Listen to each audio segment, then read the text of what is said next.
Hi hello नमस्कार सर्वांना, स्वागत आहे तुमचं माझ्या यूट्यूब चॅनलवर। तर आज आपण घरच्या घरी भडंग कसे तयार करायचे ते आपण बघणार आहोत। अतिशय साध्या सोप्या पद्धतीने मी बनवलेलं आहे। तर चला सुरुवात करूया। हे बघा, मी हे भडंगचं चुरमुऱ्यांचं एक पाकिट आणलेलं आहे। स्वच्छ निवडून वगैरे घेतलेलं आहे।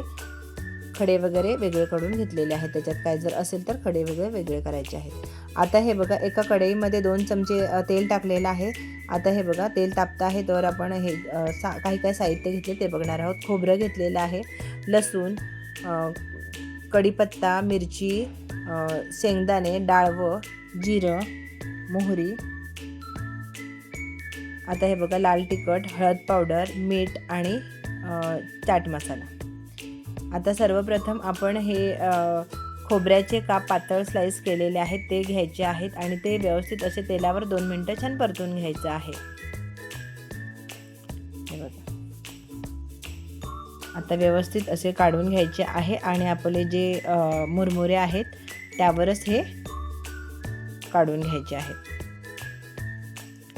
आता त्यामध्येच शेंगदाणे घेतलेले आहेत तेही याच्यावर टाकून घ्यायचे आहेत आणि व्यवस्थित असे छान असे परतून घ्यायचे आहे। शेंगदाणे पण आतपर्यंत छान असा भाजला गेला पाहिजे, अशा पद्धतीने मीडियम गॅसवर परतून घ्यायचा आहे। हे बघा, 2 मिनिटात छान परतला जातो।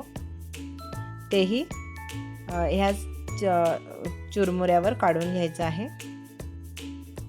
आता लसूण आपण 1 कुंडी सोलून व्यवस्थित असा घेतलेला आहे, तो याच्यावर या तेलामध्ये टाकून घ्यायचा आहे। तोही छान परतून घ्यायचा आहे।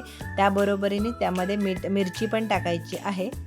मिरची आणि लसूण व्यवस्थित असा परतून घ्यायचा आहे आणि मिरची आणि लसूण दोन्हीही व्यवस्थित परतून घ्यायचा आहे। कच्चा ठेवायचा नाही, कारण कच्चा ठेवला तर भडंग आपला मऊ होऊ शकतो, म्हणून व्यवस्थित असं परतून घ्यायचं आहे। आता लसूण आणि मिरची एका साईडला करून घ्यायची आहे आणि त्यामध्येच जिरं आणि मोहरी टाकायची आहे एका साईडला, आणि तेही जिरं मोहरी आधी थोडी परतून घ्यायची आहे। हे बघा, अशा पद्धतीने एका बाजूला थोडंसं परतून घ्यायचं आहे। नंतर मग सगळं एकत्र मिक्स करून घ्यायचं आहे आणि त्यामध्येच कढीपत्त्याची पानं घेतलेली आहेत तीही त्यामध्ये टाकून घ्यायची आहेत आणि व्यवस्थित असं छान परतून घ्यायचं आहे। हे सगळं मिक्स करायचं आहे आणि व्यवस्थित असं भाजून घ्यायचं। आता हे बघा, हे डाळवं आहे।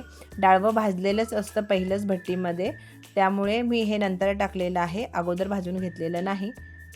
आता त्यामध्येच चाट मसाला टाकायचा आहे, हळद पावडर आणि ही मिरची पावडर आहे। मिरची पावडर तुम्हाला जर कमी जास्त करू शकता, कमी तिखट पाहिजे तर कमी टाका, जास्त पाहिजे तर जास्त टाका आणि चवीनुसार मीठ टाकायचं आहे। जास्त मी साहित्य वापरलेलं नाही। अशाच पद्धतीने खूप छान चविष्ट असा लागतो। याच्यामध्ये तुम्हाला थोडंसं जर साखर पावडर पाहिजे असेल तर आपण उतरल्याच्या नंतर साखर पावडर टाकू शकतो। हे बघा, आता छान अशी परतून झालेली आहे। आता याच्यामध्ये आपण हे चुरमुरे काढून ठेवले, चुरमुरे पण व्यवस्थित हे केलेले आहेत, परातीमध्ये ठेवलेले आहेत, ते याच्यामध्ये सोडून घ्यायचे आहेत सगळे। गॅसची फ्लेम मात्र बारीकच ठेवायची आहे, फुल करायची नाही। बघा, आता व्यवस्थित असं चमच्याने पहिलं हलवून घ्यायचं आहे, मिक्स करून घ्यायचं आहे व्यवस्थित असा। चुरमुऱ्यांना किंवा मुरमुरे चुरमुरे काही म्हणत असाल ते, त्यांना व्यवस्थित असं सगळ्याला मसाला लागला गेला पाहिजे।